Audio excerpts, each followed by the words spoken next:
Bismillahirrahmanirrahim. Assalamualaikum warahmatullahi wabarakatuh. Innal hamdalillah nahmaduhu wa nasta'inuhu wa nastaghfiruh wa na'udzu billahi min shururi anfusina wa sayyiati a'malina man yahdihillahu fala mudilla lahu wa man yudlil fala hadiya lahu. Asyhadu an la ilaha illallah wahdahu la syarika lahu wa asyhadu anna Muhammadan abduhu wa rasuluh. Allahumma salli wa sallim ala nabiyyina Muhammadin wa ala alihi wa sahbihi ajma'in. Ya ayyuhalladzina amanu taqullaha haqqa tuqatih wa la tamutunna illa wa antum muslimun. Ya ayyuhan nasu taqu rabbakumul ladzi khalaqakum min nafsin wahidah wa khalaqa minha zawjaha wa batha minhuma rijalan katsiran wa nisaa'a wattaqullaha alladzi tasaaluna bihi wal arham innallaha kana 'alaykum raqiba. Ya ayyuhalladzina amanu taqullaha wa qulu qawlan sadida yuslih lakum a'malakum wa yaghfir lakum dhunubakum wa may yuti'illaha wa rasulahu faqad faza fawzan 'azima. Amma ba'd, fa inna asdaqal hadithi kitabullahi wa khairal hadi hadi Muhammadin sallallahu alaihi wa alihi wasallam wa syarral umuri muhdatsatuha wa kullu muhdatsatin bid'ah wa kullu bid'atin dhalalah wa kullu dhalalatin finnar. Jamaah sekalian rahimani wa rahmakumullahu ta'ala. Alhamdulillah, segala puji bagi Allah, salawat serta salam semoga senantiasa tercurah kepada Nabi kita Nabi Muhammad sallallahu alaihi wa ala alihi wasallam. Kita bersyukur kepada Allah subhanahu wa ta'ala, malam hari yang berbahagia ini bisa hadir kembali, bisa kembali melanjutkan kajian kita dan pembahasan kita dari pembahasan kitab Mi'atu Wasilatin liyuhibbakallahu wa rasuluhu, 100 sarana agar Allah dan Rasulnya mencintaimu. Dan alhamdulillah terjemahnya sudah kelar, yang di hadapan Bapak sekalian. Nanti silakan menghubungi akhi sapa jenenge Andi, ya Allah lali rek. Taib jamaah sekalian rahimani wa rahmakumullahu ta'ala. Masih ingat terakhir kita sampai sarana ke berapa? 12 nih. Sekarang leres. Sekarang 14.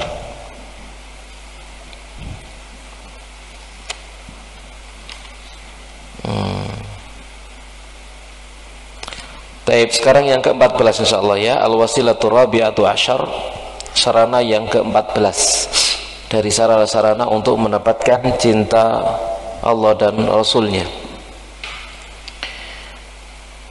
yaitu at-ta'awunu fi sabilid da'wati ilallah, saling tolong menolong di dalam jalan dakwah kepada Allah subhanahu wa ta'ala.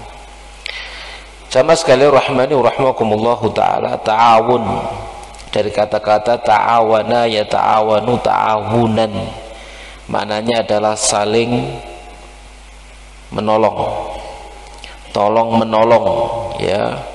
Kemudian diterjemahkan tolong menolong, maknanya adalah saling menolong satu sama lain di dalam apa? Di dalam jalan dakwah kepada Allah subhanahu wa ta'ala, di mana Allah subhanahu wa ta'ala berfirman wa ta'awanu 'alal birri wat taqwa, dan saling tolong menolonglah kalian di atas kebaikan dan ketakwaan.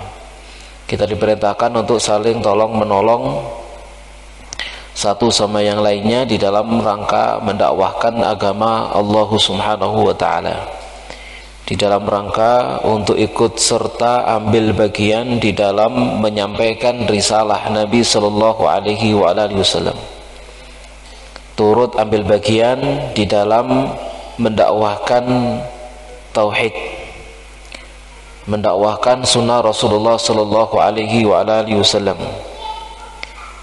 Dikarenakan jamaah sekalian rahimani wa rahmakumullahu ta'ala, siapa di antara kita saja atau semuanya saja yang ikut ambil dakwah di dalam dakwah ini, maka seandainya ada yang kemudian mendapatkan hidayah taufik dari sisi Allah Subhanahu wa taala, maka bagi kita akan mendapatkan bagian dari pahalanya sesuai dengan apa yang bisa kita lakukan, yang dengan lisannya, yang dengan tulisannya, yang dengan harta ya hartanya, gitu ya. Apalagi kira-kira yang sangat dibutuhkan dalam dakwah ini apa kira-kira? Dana dani, gitu ya. Iya, sangat dibutuhkan. Ya, di mana-mana dalam setiap sektor itu sangat dibutuhkan untuk melancarkan dakwah ini kepada Allah Subhanahu wa taala. Kita membangun masjid seperti ini misalkan, masuk dibutuhkan apa? Abab tok, enggak apa? Ya, dibutuhkan dana, dibutuhkan uang, dibutuhkan materi. Ini jamaah sekalian rahimani wa rahmakumullahu taala. Maka di sana kita harus ikut ambil bagian di dalam dakwah itu sesuai dengan apa yang bisa kita lakukan. Ya, sesuai dengan apa yang bisa kita lakukan, jangan kemudian kita tidak ikut turut mengambil bagian ini. Karena kalau kita tidak turut mengambil bagian ini, maka kita akan kehilangan kebaikan yang sangat banyak. Jamaah sekalian rahimani wa rahmakumullahu taala. Ada pintu-pintu kebaikan, ya contoh pembangunan masjid lah, gitu ya. Misalkan, maka di sana tatkala kita memberikan bagian dari rezeki Allah Subhanahu wa taala yang diberikan kepada kita untuk pembangunannya, maka kita tidak bisa membayangkan fadilah, keutamaan, pahala yang Allah Subhanahu wa taala sediakan untuk kita sepanjang masjid itu digunakan oleh kaum muslimin untuk ibadah-ibadah mereka. Bahkan tatkala kita wafat pun demikian, pahala itu tetap terus akan mengalir. Kita membantu dengan pembangunan pondok-pondok pesantren misalkan, maka di sana akan mengeluarkan calon-calon dai, calon-calon ustadz, calon-calon para pejuang, atau mungkin ada di antara mereka yang nanti menjadi pedagang, ya pedagang yang sukses, pengusaha muslim misalkan. Kan tidak mesti keluar dari pondok pesantren harus jadi ustadz kan, gitu ya. Kalau semua jadi ustadz semua, sing dodolan sopo kan, gitu ya. Yang nanti mengisi sektor-sektor penting dalam kehidupan ini siapa? Tidak mesti mereka keluar harus kemudian jadi dai semuanya, menjadi ustadz semuanya, enggak. Nah, di sanalah jamaah sekalian rahimani wa rahmakumullahu taala, kita tidak bisa membayangkan pahala yang bisa kita dapat, pahala yang kita raih tatkala karena sebab itu kemudian keluar setelahnya banyak manusia yang mereka turut andil di dalam dakwah ini sesuai dengan kemampuan mereka masing-masing. Maka jangan pernah meremehkan apa yang kita keluarkan untuk dakwah Allah, dakwah menuju atau mengajak kepada agama Allah Subhanahu wa taala. Kita perhatikan Nabi sallallahu alaihi wasallam bersabda, "Man dalla ala khairin," barang siapa yang memberikan petunjuk di atas kebaikan, falahu mithlu ajri fa'ilih, maka baginya adalah semisal pahala orang yang melakukannya. Jamaah sekalian rahimani wa rahmakumullahu ta'ala. Ini hadis riwayat Imam Muslim. Kita perhatikan, siapa yang menunjukkan kepada kebaikan, maka baginya adalah pahala semisal pahala orang yang melakukannya. Ada orang yang mendapatkan taufik, ada orang mendapatkan hidayah, petunjuk. Jamaah sekalian rahimani wa rahmakumullahu ta'ala, ya. Kemudian kita juga termasuk bagian dari orang yang membuat, ya, menjadi sebab dia mendapatkan petunjuk itu. Maka bagi kita adalah pahala setiap amal yang dikerjakan oleh orang yang tadi mendapatkan hidayah taufik itu. Dia salat, dia puasa, dia melakukan aktivitas ibadah-ibadah yang lain, maka kita mendapatkan bagian dari pahala-pahala mereka. Bahkan lebih dari itu, Nabi sallallahu alaihi wasallam bersabda, "Man da'a ila hudan," barang siapa yang mengajak kepada petunjuk, kana lahu, maka ada baginya minal ajri, bagian dari pahala, mithlu ujuri man tabi'ahu, semisal dengan pahala orang yang mengikutinya. La yanqusu dzalik, yang demikian itu tidak akan mengurangi min ujurihim syai'an, bagian dari pahala-pahala mereka sedikit pun. Sebaliknya, wa man da'a ila dhalalatin, siapa yang mengajak kepada kesesatan, maka kana alaih, maka ada atasnya mithlu athami man tabi'ah, semisal dosa-dosa orang yang mengikutinya. La yanqusu dzalika min athamihim syai'an, yang demikian itu tidak akan mengurangi bagian sedikit pun dari dosa-dosa mereka. Kita perhatikan di sini jamaah sekalian rahimani wa rahmakumullahu taala. Kita harus menjaga diri kita dan menahan diri kita dari melakukan keburukan-keburukan. Jangan sampai tatkala kita melakukan keburukan kemudian dicontoh sama orang. Apalagi ajak-ajak, kan begitu ya, nyuntuni tok gak oleh, apalagi sampai ajak-ajak orang kepada keburukan. Jamaah sekalian rahimani wa rahmakumullahu taala, yang kalau kemudian dia mengikuti, yang kalau kemudian dia mencontoh, maka seseorang yang memberikan contoh akan mendapatkan bagian dari dosa-dosa mereka tanpa mengurangi sedikit pun bagian dari dosa-dosa mereka. Ya jamaah sekalian rahimani wa rahmakumullahu taala. Maka satu ayat tadi itu dan dua hadis dari Nabi sallallahu alaihi wasallam tadi itu memberikan kepada kita faedah yang sangat besar akan pentingnya kita untuk ikut ambil bagian di dalam dakwah ini. Pentingnya untuk kita ikut ambil bagian di dalam menyampaikan risalah Nabi sallallahu alaihi wasallam agar manusia secara umum dan kaum muslimin secara khusus dan keluarga kita lebih khusus lagi, agar mereka semuanya mendapatkan hidayah dari sisi Allah Subhanahu wa taala, yang dengannya kita akan mendapatkan bagian banyak pahala dari sisi Allah Subhanahu wa taala, ya. Dan ini adalah bagian dari amal jariyah yang tidak akan pernah terputus pahalanya sampai saat kita wafat pun demikian. Sebagaimana dikatakan oleh Nabi sallallahu alaihi wasallam, apa? Idza mata ibnu Adam inqata'a amaluhu. Jika anak cucu Adam itu mati, maka terputuslah amalnya, illa min salas, kecuali dari 3 perkara. Sedekah jariyah, ilmu yang bermanfaat, dan anak saleh yang mendoakannya. Maka ini adalah bagian dari sedekah jariyah. Jamaah sekalian rahimani wa rahmakumullahu taala.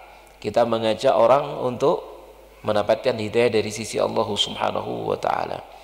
Semisal dengan majelis-majelis ilmu seperti ini, jamaah sekalian rahimani wa rahmakumullahu taala, kadang orang mendapatkan hidayah dengan cara yang gak prono. Apa gak prono nih? Gak prono dapat hidayah, ya. Mengajak teman, ayo melaku ngaji, ya wis cek tahu ngaji aku, ngono ya, cek tahu ngaji aku, melok, hanya sekedar itu saja. Ternyata kemudian begitu dia ikut ngaji, lalu pas materinya menyentuh hatinya, tiba-tiba saja hidayah Allah Subhanahu wa taala menjemputnya. Masya Allah, ya. Temannya tadi yang ngajak gak prono mang, ternyata kemudian dia dapat pahala yang sangat besar. Sejak saat itu kemudian yang mungkin sebelumnya dia ogah-ogahan sholat jadi sergap sholat, temannya yang tadi mengajak dapat pahala sholatnya. Yang sebelumnya dia ogah-ogahan tidak mau berinfak, tidak mau ibadah ini, tidak mau baca Quran, akhirnya kemudian dia mau berinfak, ya, ahli baca Quran misalkan begitu ya, kemudian menjadi ahli puasa. Maka temannya yang awalnya tadi mengajak, Masya Allah, jamaah sekalian rahimani wa rahmakumullahu ta'ala, ya.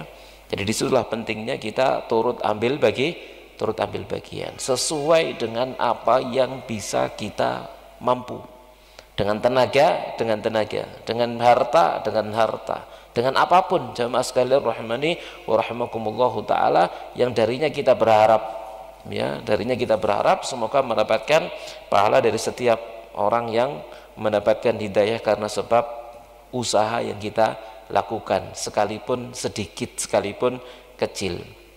Dan Allah Subhanahu wa taala tidak akan melihat kepada kecilnya usaha kita terhadap sedikitnya jasa kita, namun Allah Subhanahu wa taala akan melihat kepada apa? Keikhlasan kita dalam kita ikut andil dalam dakwah ini. Jamaah sekalian rahmani wa rahmakumullahu taala.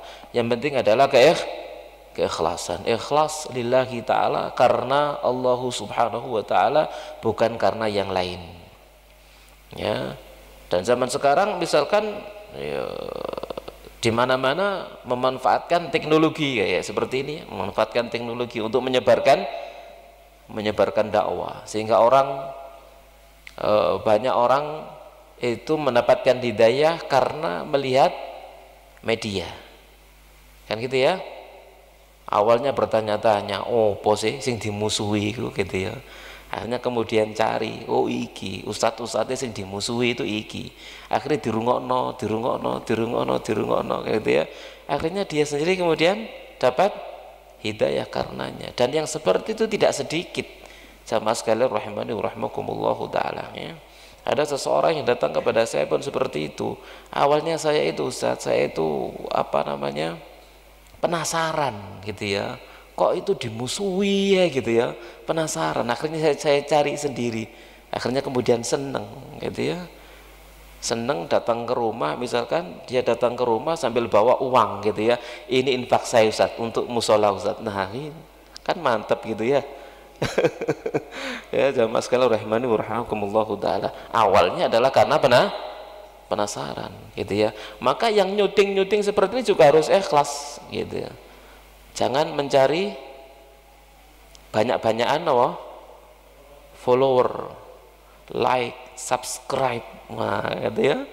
Gak ndak boleh cari banyak-banyak ini. Yang penting pokoknya nyuting ono sing delok, karena delok karepmu. Yang penting ini sudah bagian dari usaha, untuk dakwah. Ono sing delok, alhamdulillah. Kano yo, alhamdulillah. Soalnya ono kano sing delok niku oleh ganjaran, dapat pahala. Yang dicari pahalanya atau ada yang melihat?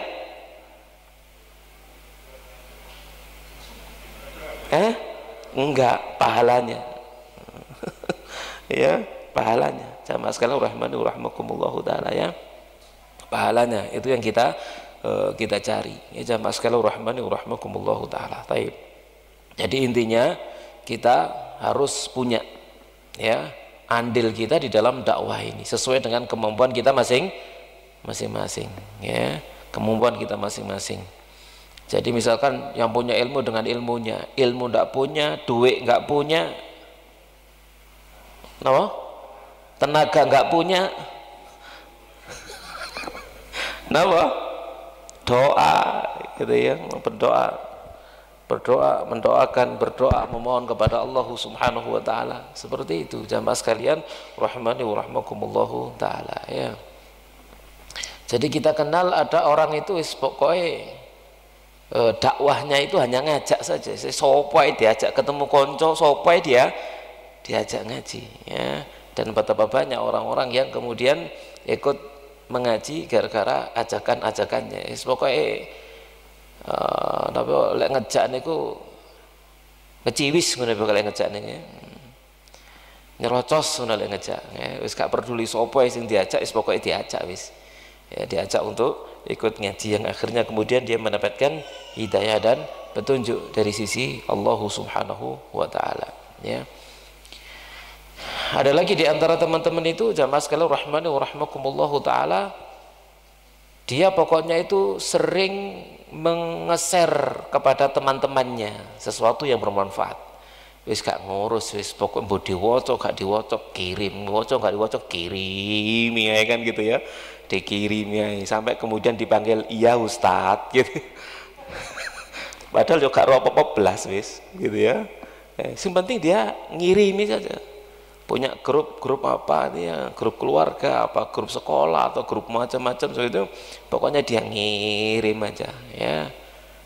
Yang penting niat dipasang, ikhlas karena Allah. Ada yang baca, nggak ada yang baca, pokoknya ini adalah bagian dari usaha dakwah ya. Jamaah sekalian rahmani wa rahmakumullahu taala. Hanya dengan usaha seperti itu maka kita sangat berharap Allah Subhanahu wa taala memberikan kepada kita pahalanya. Apalagi kalau kemudian ada yang membacanya kemudian dapat hidayah dari sisi Allah Subhanahu wa taala. Ya jamaah sekalian rahimani wa rahmakumullahu taala. Dan Jangan lupa, yang penting itu dijaga keikhlasannya, Ini yang sangat penting. Ya, apalagi di zaman kita saat sekarang ini, media begitu kuat, ya, keikhlasan itu bisa-bisa sangat tipis, gitu ya. Habis nge-share sesuatu, posting sesuatu ditelok sopo, piro sing delok. Nah, wis piro, aduh sik 10 rek. Marono 1000, wah, insyaallah mantep iki. 1000 sing delok, nah gitu ya. Nah, itu diombang-ambingkan apanya? Keikhlasannya, ya. Jadi kalau kita sudah menulis sesuatu, mengirimkan sesuatu, maka pasanglah hati, tidak perlu kemudian kita melihat ini, melihat itu, ikhlas karena Allah Subhanahu wa taala. Semoga Allah Subhanahu wa taala memberikan pahalanya kepada kita. Baik, jelas insyaallah ya. Pembahasan berikutnya al-khamis asyar, yang ke-15. Sebelum itu ada pertanyaan tentang masalah ini? Karena kan pembahasannya beda-beda ya, beda-beda. Kita buat pertanyaan setiap kali pembahasan yang berbeda. Ada pertanyaan? Nggih.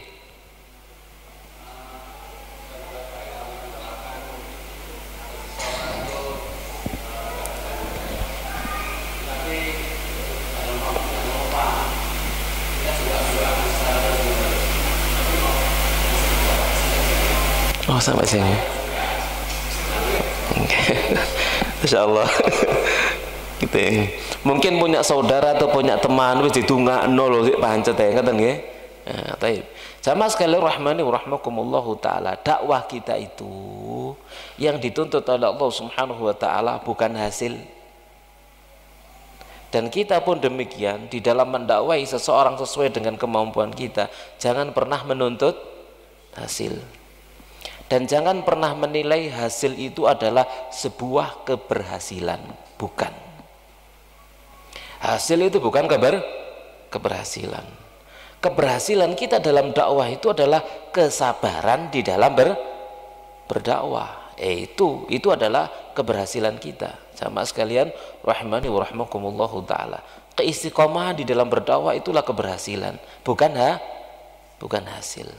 Kenapa? Kadang hasil itu bisa merusak diri kita sendiri.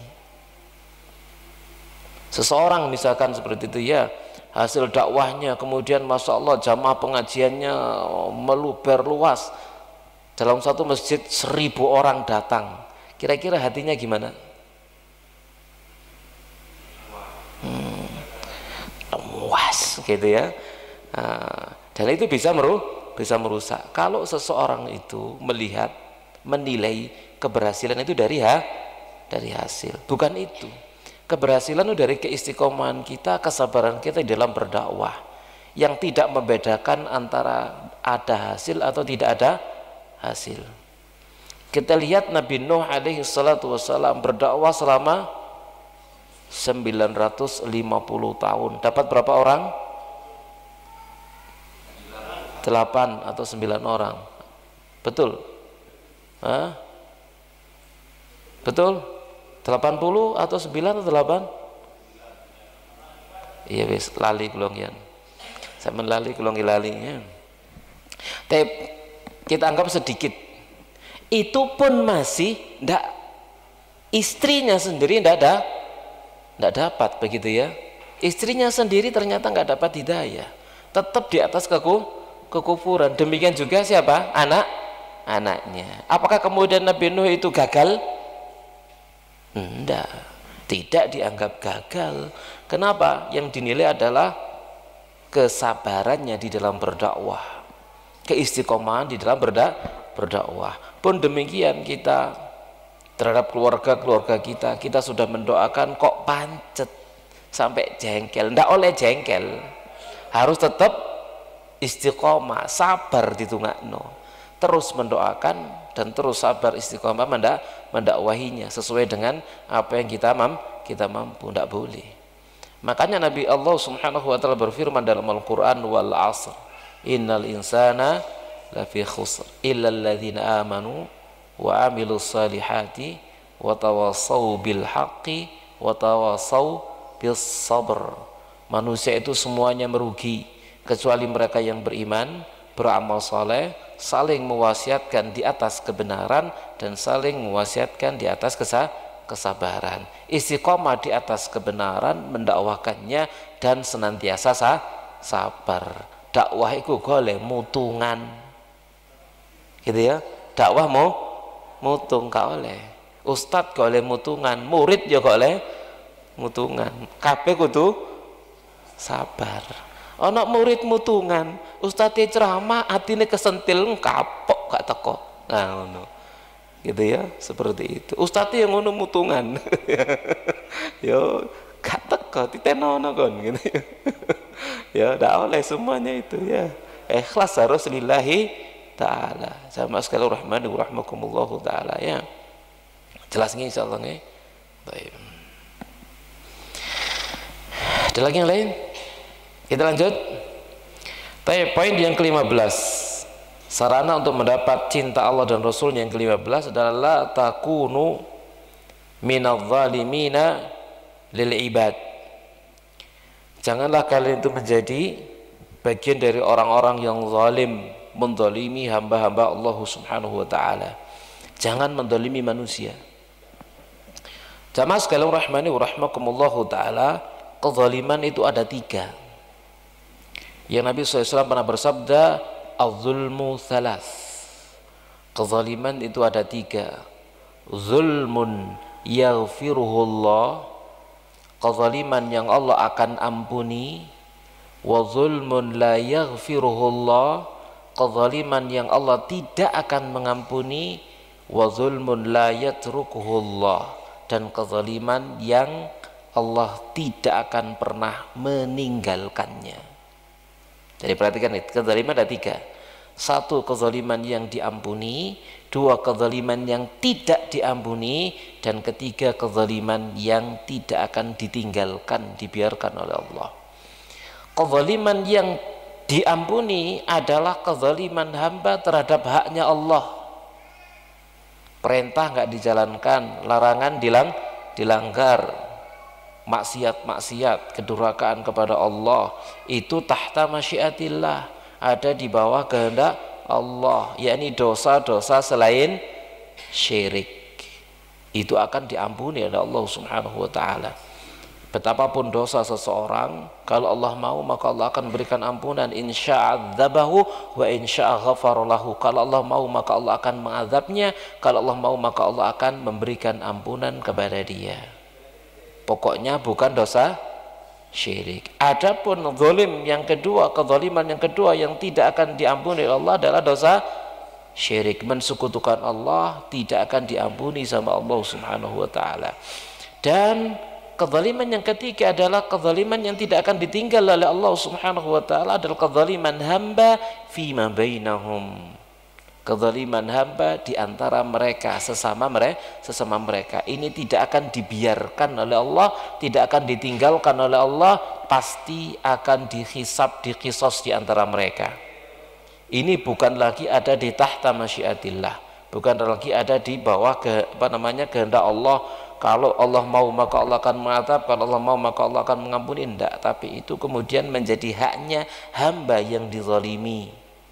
Pasti dia akan membayarnya nanti di akhirat. Gebuk balas gebuk, tendang balas tendang, ya, duit balas duit gitu. Lek di dunya, lek di akhirat enggak balas pahala, dia akan bayar pahala. Perhatikan Allah Subhanahu wa taala berfirman, malil zalimina min hamimin wala syafi'in yuta'. Tidak ada bagi orang-orang zalim itu teman dekat, teman setia, wala syafi'in, tidak juga ada para penolong yuta' yang akan ditaati, diberikan pertolongannya. Orang zalim itu tidak bisa tertolong di akhirat. Orang zalim di akhirat yang menzalimi sesama tidak akan diberikan pertolongan oleh Allah Subhanahu wa taala. Kenapa? Dia itu ada di bawah kemauan orang yang dia zalimi. Misalkan seseorang di dunia pernah mengalirkan darah seseorang di dunia, di akhirat dipertemukan antara yang mengalirkan darah dan yang dialirkan darahnya. Kira-kira yang dialirkan darahnya mau ngasih maaf? Halo, mau kira-kira? Aku sepuron mbok res kon ben tak pateni sepuron yo. Gelem nyepuro? Gak katene. Kenapa? Dia melihat surga di depannya, neraka di depannya. Ini punya kesempatan untuk merebut pahala, dan ini punya kesempatan untuk melepaskan dosa. Di sepuro enggak kira-kira? Gak ngarah. Mustahil itu jamaah sekalian rahmani wa rahmakumullahu taala. Hari itu adalah hari yang sangat berat. Likulli imri'in yauma idzin sya'nun yuni. Bagi masing-masing orang saat itu mereka punya urusan yang sangat menyibukkannya, urusan yang sangat menakutkan. Lalu dihadapkan kepada dia seseorang yang dengan sebab orang itu dia bisa meraup pahala sebanyak-banyaknya dan memberikan dosa sebanyak-banyaknya. Kira-kira diculno nggak? Gak kate ini, jelas juga kate ini. Ya jamaah sekalian rahmani wa rahmakumullahu taala. Makanya itu dosa yang tidak akan dibiarkan oleh Allah, tidak akan ditinggalkan sama Allah Subhanahu wa taala. Ya, bahkan diberikan kepada orang yang dulu dizalimi. Perhatikan Nabi SAW bersabda, ittaquz zulma fa innaz zulma dzulumatun yaumal qiyamah. Takutlah kalian kepada kezaliman, karena kezaliman itu adalah kegelapan nanti pada hari kiamat. Setiap orang yang melakukan kezaliman, dalam hal ini adalah kezaliman kepada para hamba, pasti mereka akan mendapatkan kegelapan pada hari akhir, tidak punya jalan keluar. Kalau dosa kepada Allah Taala bukan berarti kita meremehkan, enggak ya, tapi tetap itu berada di bawah kehendak Allah Subhanahu wa taala. Kita perhatikan kisah seseorang ya yang dia banyak berbuat dosa kepada Allah Subhanahu wa taala, banyak melakukan kemaksiatan. Lalu di akhir hayat dia muncul rasa takutnya yang sangat kuat kepada Allah Subhanahu wa taala. Lalu dia berpesan kepada ahli warisnya, kalau aku mati bakar jasadku, abunya tebarkan di lautan. Akhirnya kemudian di hari akhir dibangkitkan dia, dikumpulkan semua, dibangkitkan, ditanya sama Allah, apa yang membuatmu kamu melakukan seperti itu? Dia jawab, aku karena takut kepadamu. Ya wis mlebu swarga. Allah maha kuasa, kan gitu ya. Segala dosa tahta masyiatillah, ada di bawah kehendak Allah Subhanahu wa taala, sampai seperti itu. Ya, adapun kalau dosa kepada para hamba itu kemudian diadakan qisas khusus antara hamba dengan hamba yang lainnya. Perhatikan dalam hadis ini ya, Nabi SAW bersabda, atadruna mal muflis, tahukah kalian orang yang muflis itu, orang yang bangkrut itu? Qalu, maka mereka menjawab, al muflisu fina, orang yang muflis di tengah kami adalah man la dirham lahu wala mata', orang yang dia tidak memiliki dirham, dia juga tidak memiliki harta benda. Maka faqal, Nabi SAW pun bersabda, innal muflisa min ummati, sesungguhnya orang yang bangkrut dari kalangan umatku adalah man, orang yang ya'ti yaumal qiyamati bisolatin, orang yang nanti datang pada hari kiamat dengan bawa pahala salat, wasiyamin, pahala puasa, wazakatin, dan pahala zakat, wa ya'ti qad syatama hadza, dia datang sementara dia telah mencaci maki orang yang ini, wa qadhafa hadza, dia menuduh zina orang yang ini, wa akala mala hadza, dia makan harta orang yang ini, wa safaka dama hadza, dia tumpahkan darah orang yang ini, wa daraba hadza, dia pukul orang yang ini. Dia banyak melakukan kezaliman kepada sesama di dunia. Akhirnya apa? Fayu'ta hadza min hasanati, orang yang ini diberikan bagian dari pahala-pahalanya.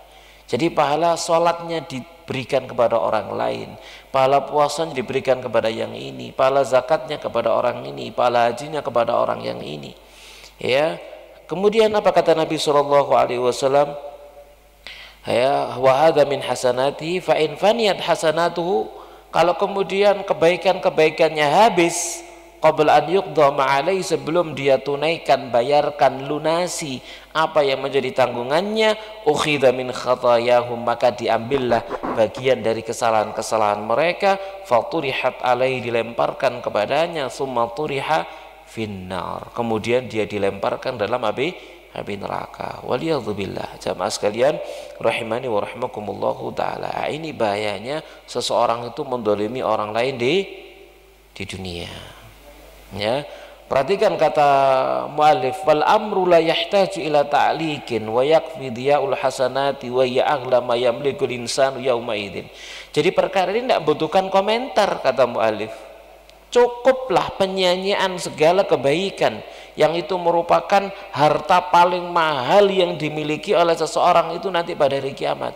Saat kita bangkit dari alam kubur kita menghadap Allah Subhanahu wa taala di padang mahsyar, harta termahal yang kita miliki saat itu apa?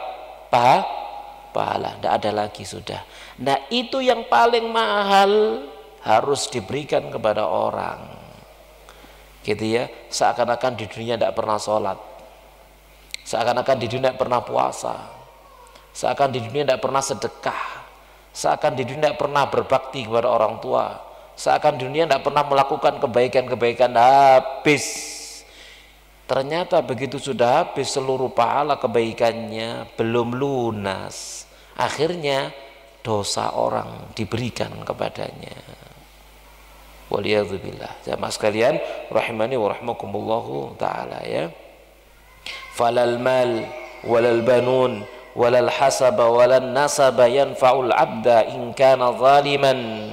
Maka tidak ada harta, tidak ada anak, tidak ada kedudukan, tidak ada nasab yang bisa memberikan manfaat kepada seorang hamba jika dia adalah seorang yang zalim.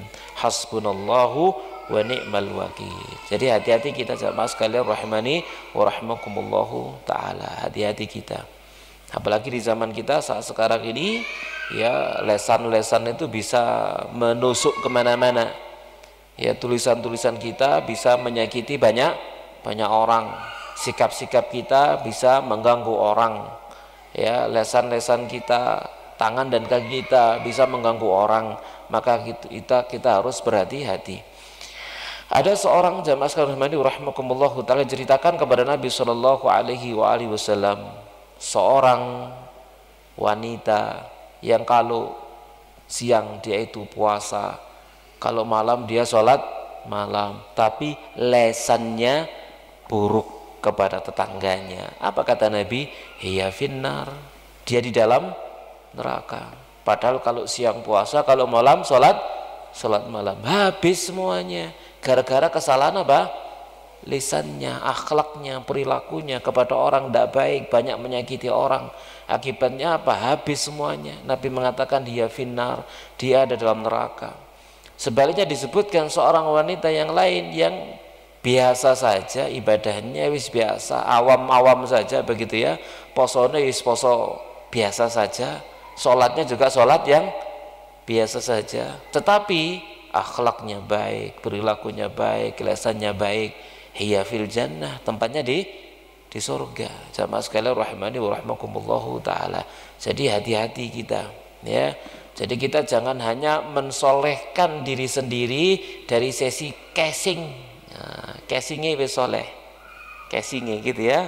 Tapi juga harus dijaga apanya, akhlaknya, perilakunya, tutur katanya, omongan-omongannya kepada orang lain. Jangan kemudian kita menzalimi, lek utang nyaur gitu ya, ojo utang kemudian bulet dah gitu ya, salam bulet kan jaluk sepuro kan gitu ya.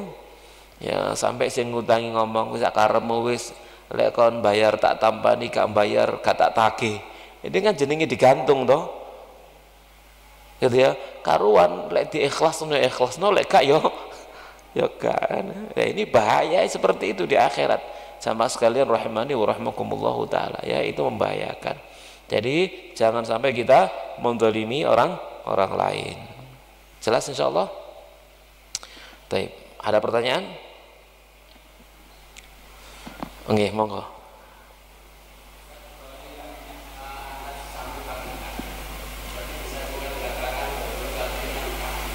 Nggih.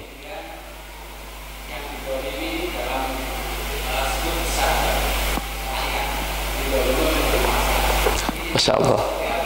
Masya Allah. Baik. Jamaah sekalian rahimani wa rahmakumullahu taala. Nabi SAW itu pernah memberikan kriteria pemimpin yang baik dan pemimpin yang buruk. Pemimpin yang baik itu siapa? Pemimpin yang kalian mencintai mereka, mereka mencintai kalian, kalian mendoakan mereka, mereka mendoakan kalian. Kalau sampai rakyat mencintai mereka dan rakyat mendoakan mereka, berarti pemimpin itu seperti apa? No? Pemimpinnya gimana kira-kira? Iya. Ya, jelas pemimpin yang baik karena rakyatnya mencintainya, gitu ya. Lek janji selalu ditepati, gitu ya. Janji ditepati. Ya, ekonomi bagus kan gitu ya, rakyat dibela, sing loro di tambakno, sing miskin di sugino, kan gitu ya. Sekolah di gratis, nah wis pokoknya nah begitu ya. Itu memang tugasnya pemerintah, pemimpin ya, itu adalah sebaik-baik pemimpin. Jamaah sekalian rahimani wa rahmakumullahu taala. Namun sebaliknya, seburuk-buruk pemimpin adalah pemimpin yang kalian membencinya dan mereka membenci kalian, kalian melaknat mereka dan mereka melaknat kalian. Pemimpin sing ya napa ngeten iki, rakyate bawenci dungane welek tok. Pemimpinnya yang ngono bawenci rakyate dungane ya welek tok. Ini seburuk-buruknya pemimpin. Jamaah sekalian rahmani wa rahmakumullahu taala. Lek janji nulayani gitu ya. Sampai sering kita atau disebutkan banyak para asatid ya, banyak para kiai disebutkan perbedaan antara napa singen pil KB kali pil kada. Lek pil KB lek lali dadi, lek pil kada lek dadi lali. Nah itu nggih. Baik.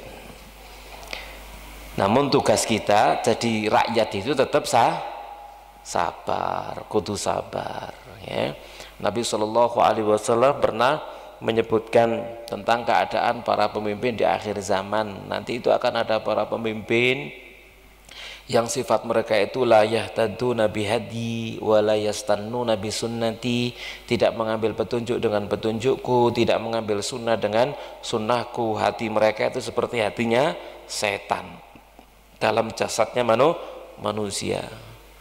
Lalu kalau kami mendapati pemimpin seperti itu, bagaimana ya Rasulullah? Isma wa ati, rungokno ta'ato, wa in daraba dharak wa akhadha malak, sekalipun memukuli punggungmu dan mengambil hartamu, nek nyoh ngono ae wis gitu ya.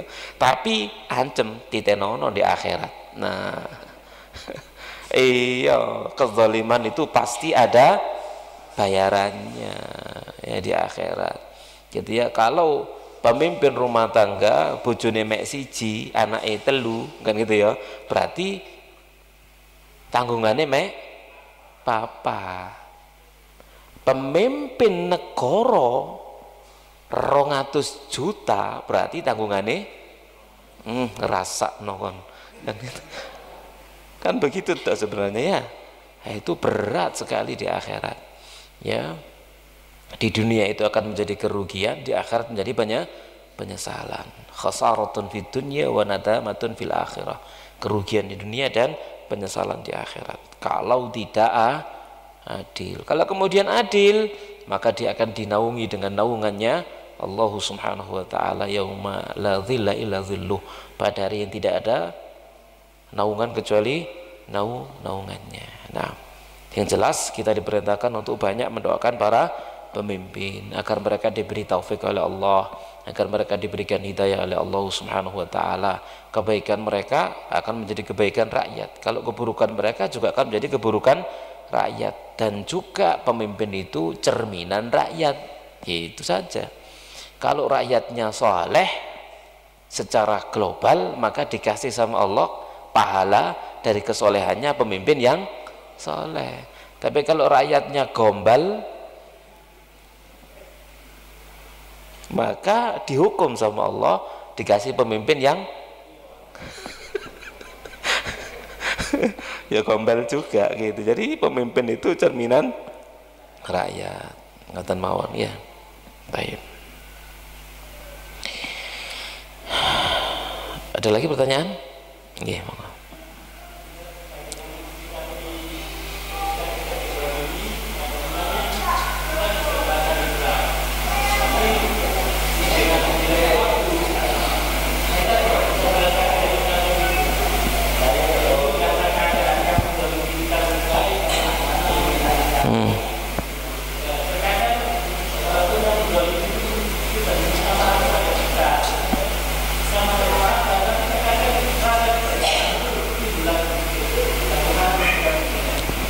Baik, jamaah sekalian rahmani wa rahmakumullahu taala. Ada nggak, saya ingat di sini ada pembahasan itu.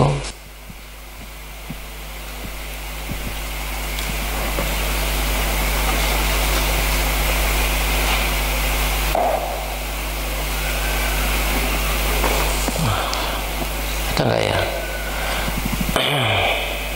Bentar.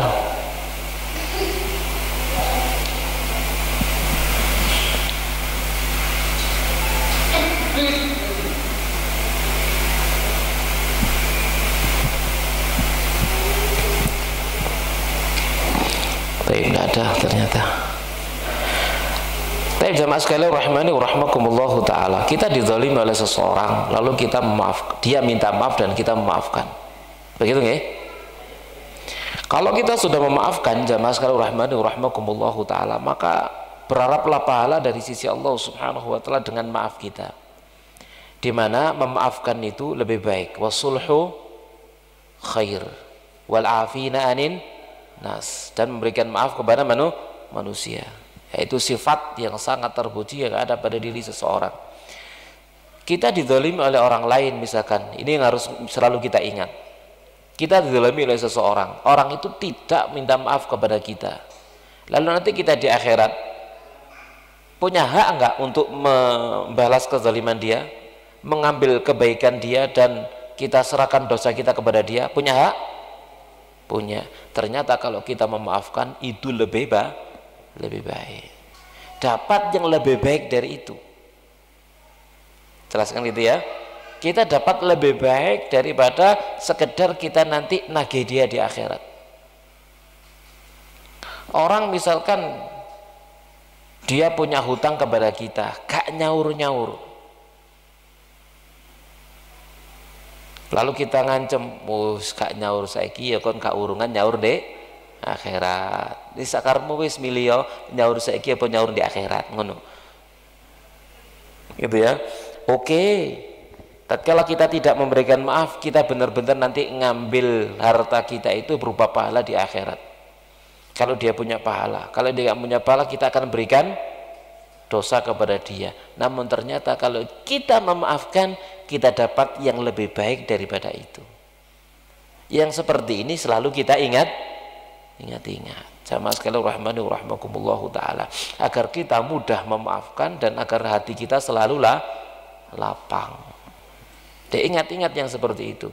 Ya, ingat-ingat yang seperti itu, dan kemudian jangan lagi diingat-ingat kesalahannya. Wis di sepuro kok sik di eling-eling ya, tak boleh ya. Jadi kalau sudah dimaafkan, sudah benar-benar lupakan ya, seakan-akan kita dengan dia tidak ada masalah, seakan-akan gitu ya. Tapi ya kadang-kadang saya eling ae kan gitu ya.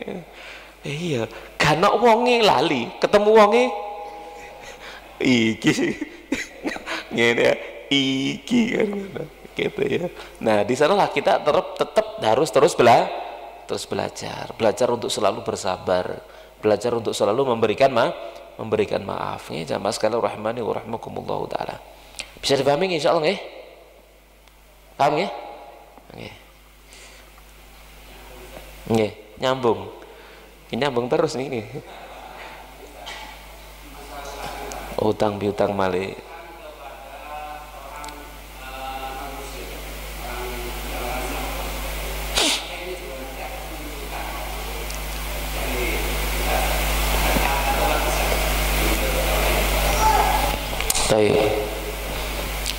Pertanyaan itu saya balik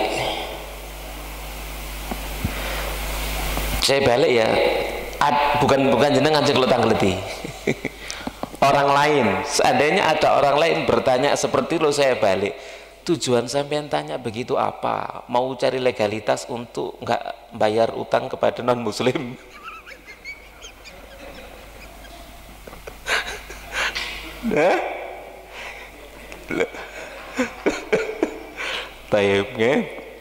Nah, jadi ini pembahasannya bukan masalah pembahasan apakah nanti kita akan mengembalikan hal itu kepada dia berupa pahala, atau nanti kalau kita nggak punya kalau kita nggak punya pahala nanti kita akan nanggung dosa dia. Bukan itu babnya. Babnya adalah bab amanah. Seorang mukmin itu, jamaah sholihin rahimakumullahu taala, harus bersifat amanah. Orang punya hutang hatta kepada orang kafir itu adalah bagian amanah. Sebaik-baik contoh adalah Rasulullah sallallahu alaihi wasallam. Beliau tatkala hijrah ke Madinah punya tanggungan amanah barang titipan di rumah beliau sallallahu alaihi wasallam. Nabi hijrah meninggalkan wasiat kepada Ali bin Abi Thalib untuk mengembalikan semua tanggungan.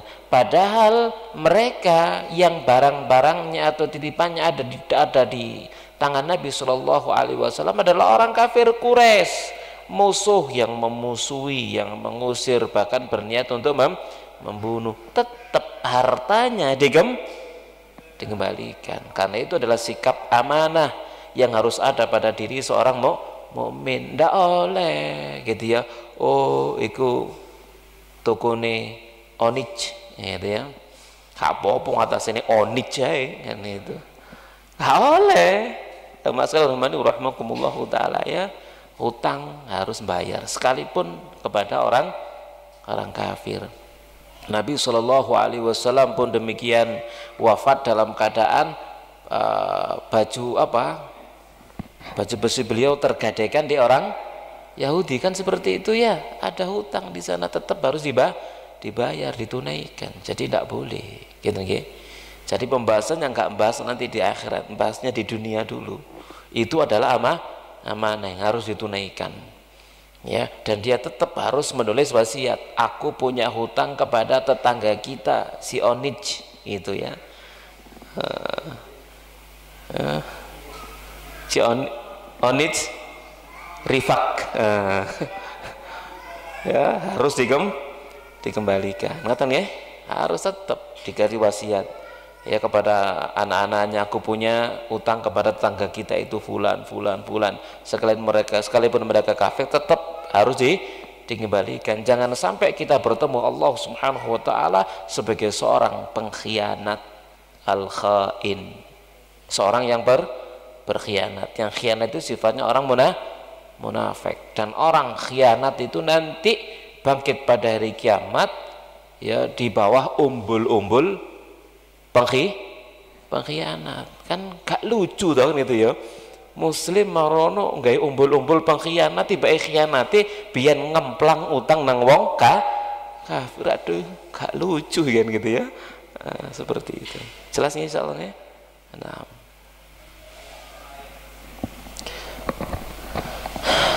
sudah Isa? Hah? Oh, silakan adzan. Sarana yang ke-16 untuk mendapatkan cinta Allah dan Rasulnya, man'udz zalim minat tamadi fi zulmihi. Ini sama dengan atau ada kaitannya dengan pembahasan sebelumnya ya, menghalangi orang zalim dari terus melanjutkan kezalimannya. Kata mu'alif, wa hadhil wasilatu as'ab minallati qablah. Wasilah ini lebih berat daripada yang sebelumnya. Kalau yang sebelumnya kan menahan diri, sekarang menahan orang lain. Kalau sekarang kan yang tadi itu menahan diri dari diri sendiri jangan sampai berbuat zalim. Sekarang menahan orang lain jangan sampai berbuat zalim. Ini lebih berat. Lek ngelawan awake dhewe kan gak tukaran, lek ngelawan orang lain nah isa tukaran barang begitu ya. Jadi as'ab minallati qabla li'annaka tastati an tura'iyallah fi nafsika fala tadhlim ahadan walakin an tamna'a ghairaka ayyadhlim fa hadha as'ab. Karena kamu mampu untuk menjaga dirimu untuk tidak menzalimi seseorang, tapi kalau menahan orang lain gitu ya maka itu lebih berat. Menahan orang lain jangan sampai dia berbuat zalim, maka itu jauh lebih berat. Namun semakin berat satu urusan maka semakin besar juga pahalanya. Al jaza'u min jinsil amal, balasan dari jenis amal yang diperbuat ya. Atau al ajr ala qadril masyaqqah, pahala itu sesuai dengan kadar kesulitan. Semakin sulit semakin berat maka semakin besar pahalanya. Allah Subhanahu wa taala berfirman, "Dzalika wa may yu'azzim hurumatillah fa huwa khairun lahu 'inda rabbih." Yang demikian itu barang siapa yang mengagungkan hurumatillah, apa yang terhormat di sisi Allah Subhanahu wa taala, fa huwa khairun lahu, maka itu lebih baik untuknya 'inda rabbi, di sisi Rabbnya. Nah, ini pembicaraan tentang menahan orang lain dari kezaliman, itu termasuk perkara yang diagungkan di dalam Islam. Menghalangi seseorang dari berbuat zalim. Di mana Nabi sallallahu alaihi wasallam bersabda, "Unsur akhaka zaliman aw madluman." Tolonglah saudaramu apakah dia dalam keadaan zalim atau dalam keadaan terzalimi. Maka berkata seorang laki-laki, "Ya Rasulullah, wahai Rasulullah, ansuruhu, saya akan menolongnya idza kana mazluman, jika dia adalah orang yang terzalimi. Afara'aita idza kana zaliman kaifa ansur?" Lalu bagi orang yang zalim bagaimana saya harus menolongnya? Qala tahjuzuhu aw tamna'uhu minadh zulmi, kamu menghalanginya dari kezaliman, fa inna dzalika nasruh, maka yang demikian itu adalah cara menolong orang yang mau berbuat zalim, dihalang-halangi dia dari berbuat zalim. Jamaah sekalian rahimani wa rahmakumullahu taala. Ya, orang napa balik contoh utang mau kate ngemplang, ya napa caranya supaya gak ngemplang? Ya napa caranya? Sampean bayari beres kan gitu ya. Lah itu cara diantaranya napa? Lah iya, masa ngomong tok gitu ya. Nang bayaran ngono ya. Lah saya sampean duwe dhuwit ki ana dhuwitne, bayar utang. Nah, itu juga cara napa? Menolong agar dia tidak berbuat zalim. Double itu pahalanya ya, agar menghalangi dia dari berbuat zalim, kemudian juga memberikan kemudahan kepada dia. Kan begitu ya, berikan kemudahan. Ya, man yassara musliman yassarahullahu yaumal qiyamah. Siapa yang memudahkan seorang muslim, maka Allah akan berikan kemudahan untuk dia pada hari kiamat. Ya jamaah sekalian rahimani wa rahmakumullahu taala. Ya. Ada orang misalkan mau mendolimi orang lain, ya, nggowo sajam. Endi omahe fulan? Sampeyan jawab napa? Jawab gak ro ngono angsal. Angsal? Boleh nggak jawab gak ru? Oleh. Berarti goro? Oleh. Termasuk goro sing oleh nih ya. Ya gak ru aku di omahe. Kan tau ketok kon, gak ketok padahal ketok. Ya, kenapa? Itu cara menolong agar jadi tidak berbuat zalim. Ini jamaah sekalian rahimani wa rahmakumullahu taala. Dan banyak hal ya silakan kiaskan masing-masing sendiri-sendiri bagaimana cara kita menahan seseorang agar dia tidak menzalimi orang lain. Bahkan dalam hal itu kita boleh untuk berbohong untuk mendamaikan dua orang yang sedang berselisih. Kita berbohong ya agar salah satu di antara keduanya tidak melakukan kezaliman kepada yang lain. Ini jamaah sekalian rahimani wa rahmakumullahu taala. Demikian kira-kira cukup insyaallah. Cukup Ramadan? Ada pertanyaan paling akhir? Nggih, fadhal.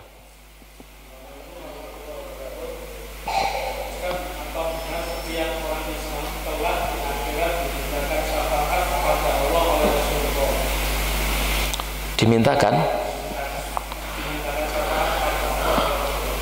Tapi jamaah sekalian rahmani wa rahmakumullahu ta'ala, pertanyaannya apakah setiap muslim nanti pada hari kiamat, setiap muslim kalau pertanyaannya, apakah nanti pada hari kiamat akan dimintakan syafaat oleh Nabi SAW kepada Allah Subhanahu wa ta'ala? Yang pertama, syafaat Nabi ada syafaat namanya syafaatul uzma, syafaat yang terbesar. Syafaat ini diberikan bukan hanya kepada muslim, tapi kepada seluruh manusia. Diberikan syafaat semuanya, syafaat untuk segera diberikan keputusan agar segera keluar dari padang mahsyar. Ya, yang saat itu manusia semuanya datang kepada Nabi Nuh. Nabi Nuh menolak. Datang kepada Nabi Adam pertama, Nabi Adam menolak. Datang kepada Nabi Nuh menolak. Datang kepada Nabi Ibrahim menolak. Nabi Musa menolak, Nabi Isa menolak. Lalu mereka datang kepada Nabi kita Muhammad sallallahu alaihi wasallam. Maka Nabi pun sujud, bertasbih, memuji Allah dengan tasbih dan pujian yang belum pernah dibaca sebelumnya. Kemudian Allah Subhanahu wa taala berfirman, irfa' ra'sak was'al tu'ta washfa' tu syafa', angkat kepalamu, mintalah kamu berikan syafaat, kamu akan diberikan syafaat. Maka kemudian meminta kepada Allah agar apa? Segera diberikan keputusan kepada manusia. Maka persidangan akhirat pun digelar. Itu disebut dengan syafaatul ulma. Kemudian khusus bagi kaum muslimin, apakah semuanya dapat syafaat Nabi SAW? Tidak. Tidak setiap umat Muhammad SAW dapat syafaat. Kita bisa baca dalam hadis tentang telaga Rasulullah SAW. Yang telaga Nabi SAW itu luas sejauh mata memandang, kemudian gelas-gelasnya sebanyak bintang di langit, airnya putih seperti susu, lebih putih daripada susu, lebih manis daripada madu. Siapa yang minum seteguk darinya lam yadhba abadan, tidak akan pernah haus untuk selama-lamanya. Dan Nabi menunggu umatnya di telaga itu, ditunggu. Setiap umatnya datang disambut, minum, disambut, minum. Ternyata kemudian ada di antara umat Muhammad SAW yang datang dan Nabi mengenalinya. Kalau Nabi mengenal berarti mereka yang dikenal itu adalah orang yang ahli wudhu, ahli sholat. Karena Nabi mengenal.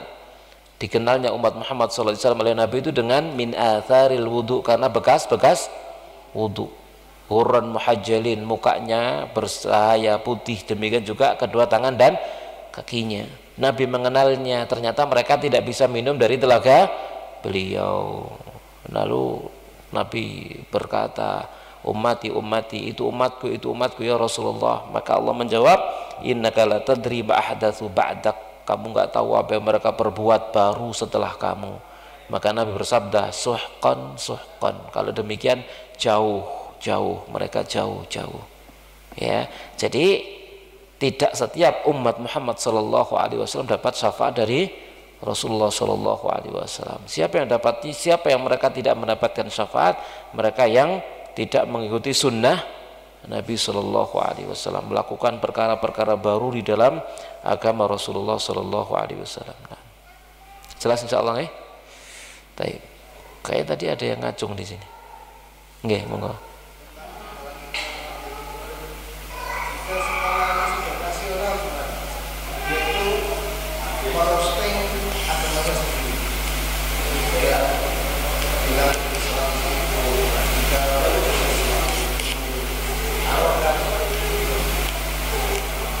Ulangi pertanyaannya. Orang itu sekarang sudah nasional. Ini kan sama muslim kan wajib untuk mengalami ya. Kalau dia itu berbuatnya itu dia menjadikan kata sedikit.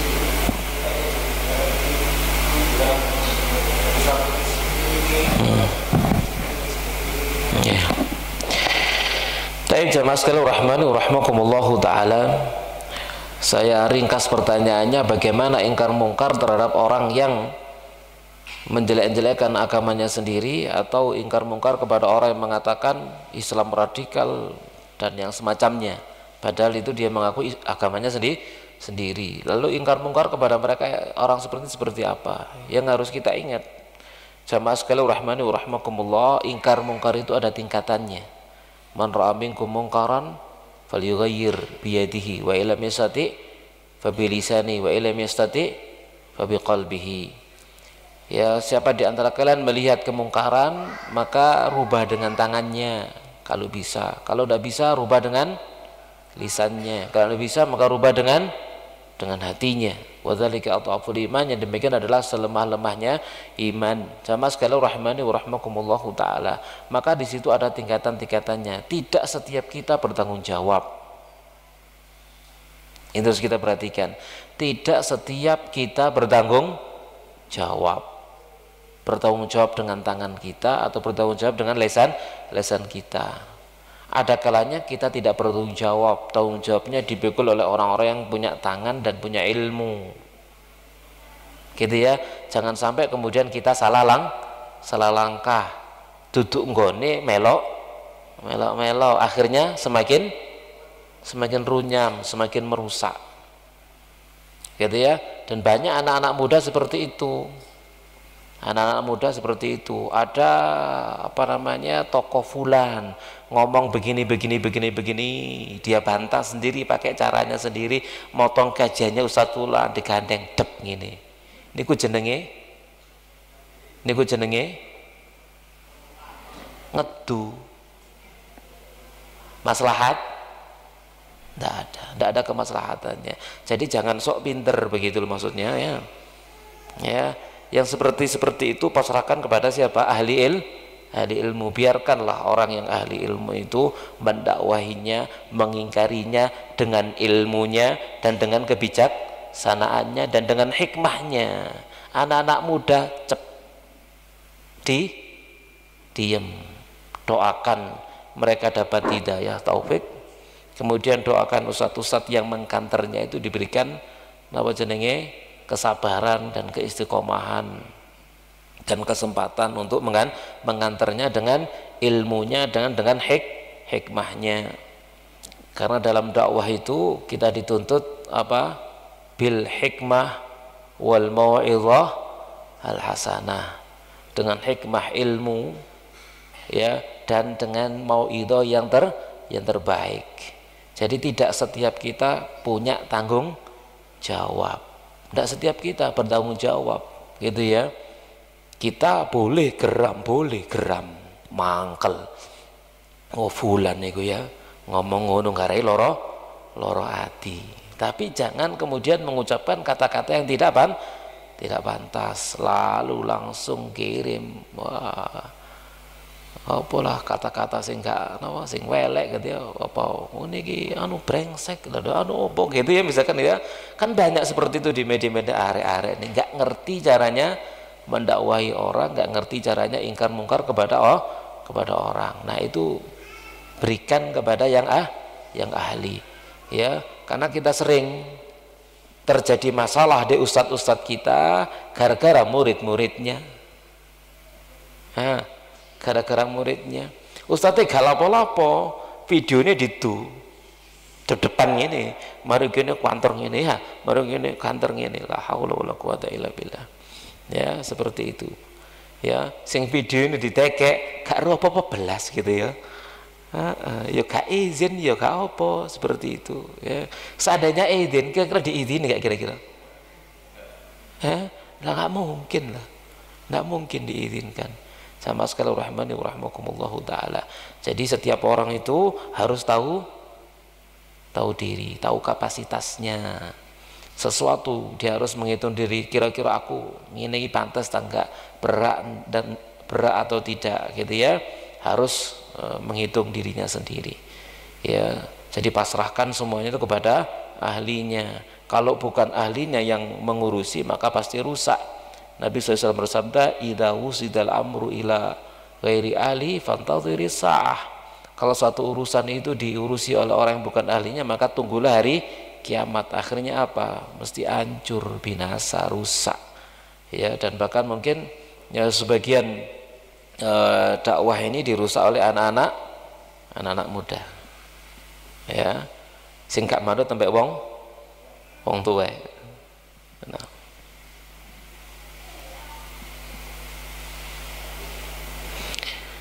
Paham soal nggih? Nah, nggih, Pak. Niki sampai jam pinten niki? Monggo, Pak.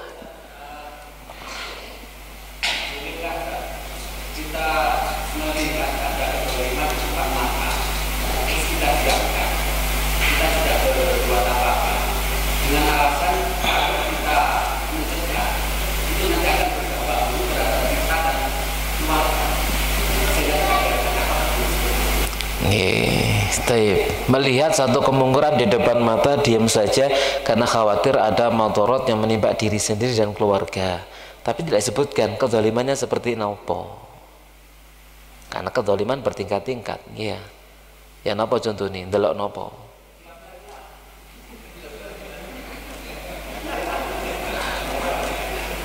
Kenapa? Delok nopo? Nah?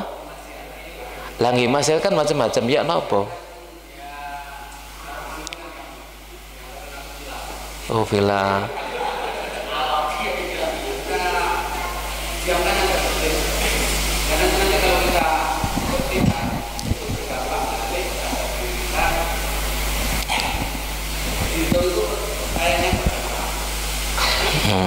Dimusuhi banyak orang karena banyak orang yang melakukannya, kan nggih? Nah, kalau memang tidak mampu dan itu mendatangkan madharat, karena dalam agama kita itu ada kaidah darul mafasid muqaddam ala jalbil masalih. Menolak kemadharatan itu lebih didahulukan daripada apa? Mendatangkan kemaslahatan. Ngoten. Insyaallah nggih, paham insyaallah. Demikian. Namun seandainya wani dan berani menanggung risiko, nah itulah di sana jihad yang luar biasa. Ngoten nggih. Tapi waninya itu dengan lisan, tidak boleh dengan tangan. Kalau dengan tangan itu harus yang memiliki kekuasaan. Jelas insyaallah nggih? Baik. Cukup nggih? Les petengene cukup wis nggih. Lho niki wonten pertanyaan lali niki. Waduh lali sik kula waosaken. Assalamualaikum Waalaikumsalam warahmatullahi. Terkait kezaliman terhadap sesama, bagaimana cara minta maaf kepada orang yang pernah dighibai sedangkan orangnya sudah meninggal? Sudah meninggal ya, pernah dighibai kemudian dia meninggal dunia, tidak sempat minta maaf. Bagaimana caranya? Kalau dulu menghibai, maka sekarang memuji. Dipuji sebanyak-banyaknya. Di mana kita dulu majelis ghibah, jadikan majelis pujian. Kemudian banyak beristighfar untuknya, mendoakan ampun untuknya, beristighfar kepadanya, diistighfari, mohon ampun kepada Allah Subhanahu wa taala. Ya, kemudian mungkin juga bersedekah atas namanya, berbuat baik kepada ahli warisnya. Semoga Allah Subhanahu wa taala tatkala mempertemukan kita dengannya, Allah Subhanahu wa taala sudah menyiapkan pahala yang sangat besar untuk membayar dia, gitu ya. Nah, begitu. Ya, dan Allah Maha Kaya, dan Allah Subhanahu wa taala Maha tahu orang yang bertakwa kepadanya dan yang benar-benar tulus ikhlas untuk minta maaf, dan tidak disia-siakan oleh Allah Subhanahu wa taala ketakwaannya orang yang bertakwa, ketaatannya orang yang taat, insyaallah. Apakah jika kita minta maaf kepada orang yang pernah dighibai, kita harus berkata jujur bahwa pernah menghibai dia? Ndak harus, dadi tukaran malahan. Ya aku sepurane, ya aku biyen sing ngarani sampean nyolongan niku aku. Kira-kira ya apa kira-kira? Di sepuro apa di kampleng?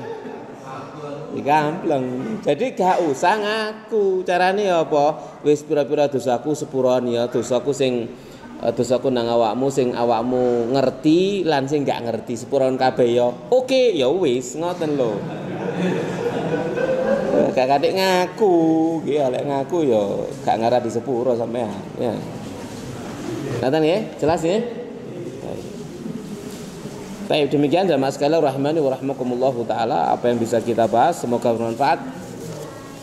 Dan jazakumullah khairan atas segala perhatian dan kehadirannya, semoga menjadi pahala yang sangat besar sebagai bekal kita menghadap Allah Subhanahu wa taala. Dan yang ngambil buku mohon nanti berhubungan dengan Akhi Andi. Kita akhiri wassallallahu nabiyana Muhammadin wa ala alihi washabihi ajmain. Subhanakallahumma bihamdik asyhadu an la ilaha illa anta astaghfiruka wa atubu ilaik. Wassalamualaikum warahmatullahi wabarakatuh.